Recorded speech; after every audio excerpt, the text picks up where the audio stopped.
বান্দার তিনটা আল্লাহর অথবা চারটা আল্লাহর তিনটা বান্দার, তাও সমান হয় না। কিভাবে সমান হবে? সূরাগুলোর অর্থ পড়লে আপনি অবাক হয়ে যাবেন।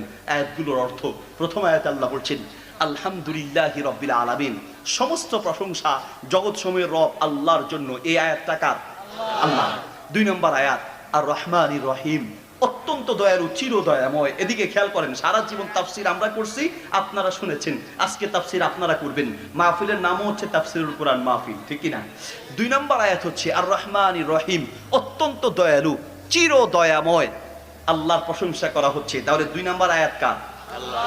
মালিক ইয়াউমিদ্দিন, কর্মফল দিবসের মালিক, এই আয়াতটা কার? আল্লাহ। তাহলে কর্মফল দিবসের মালিক হলেন আল্লাহ। প্রথম 3টা আয়াত পেলাম আল্লাহ। পরে 4 নম্বর আয়াতটা বাদ রাখলাম। 5 নম্বর আয়াতে যাই। 5 নম্বর আয়াত হচ্ছে ইহদিনাস সিরাতাল মুস্তাকিম, হে আল্লাহ আমাদেরকে আপনি হেদায়েতের পথে চালান, সিরাতে মুস্তাকিমের পথে চালান।